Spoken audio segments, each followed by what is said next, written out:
এবার আমার ভুট্টা দিকে অনেকেরই আগ্রহ, এটা কি ভুট্টা লাগাইছো, যে এই ভুট্টা লাগাইছি।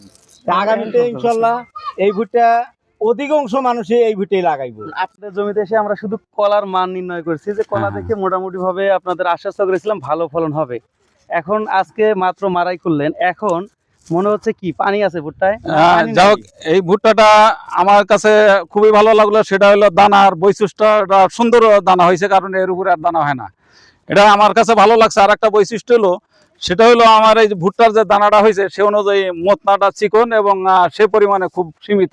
মানে আমরা যে মোচটা বা রেখেছি মানে হ্যাঁ একবারেই চিকন, ওইটাও চিকন।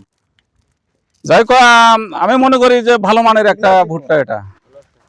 সেক্ষেত্রে সামনাবাতে এটা চাষ করা যাবে হ্যাঁ হ্যাঁ ইনশাল্লাহ, আমরা ইনশাল্লাহ আগামীবার থেকে ইনশাল্লাহ এই ভুট্টাটাই আমরা চাষাবাদ করবো। এটার ফলনও ভালো, না পানি কম, হ্যাঁ যথেষ্ট ভালো। এই যে শুকনা মোড়া, এই যে এটা কিন্তু রোদ্রে শুকানো হয় না, কিছুক্ষণ আগে ভাঙানো হয়েছে, মেশিনটা এখানেই আছে। কিন্তু আসলে কিন্তু ভুট্টার এই যে এখনো দেখা যায় ঝরঝরা শুকনা।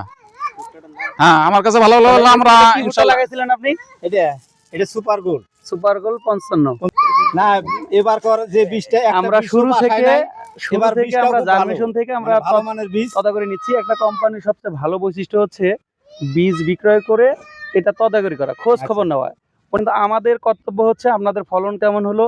আমরা যে কথা দিয়েছিলাম যে জাতটা সম্পর্কে, ভুট্টার দানা লাল হবে, তারপরে হচ্ছে দানায় পানি কম থাকবে এবং ভিতরের র্যাকেজটা চিকন থাকবে, এই তিনটার যে কথা বলেছিলাম ঠিক আছে কিনা? তারপরেও আমার কাছে দাবি হলো, সেটা হলো বর্তমান সরকারের কাছে আমার একটা দাবি, সেটা হলো ভুট্টার রেটটা যেন সঠিকভাবে দেয়।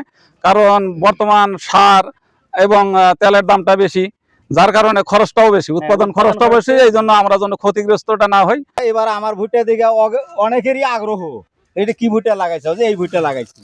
আগামীতে ইনশাল্লাহ এই ভুট্টা অধিকাংশ মানুষই এই ভুট্টাই লাগাইবো।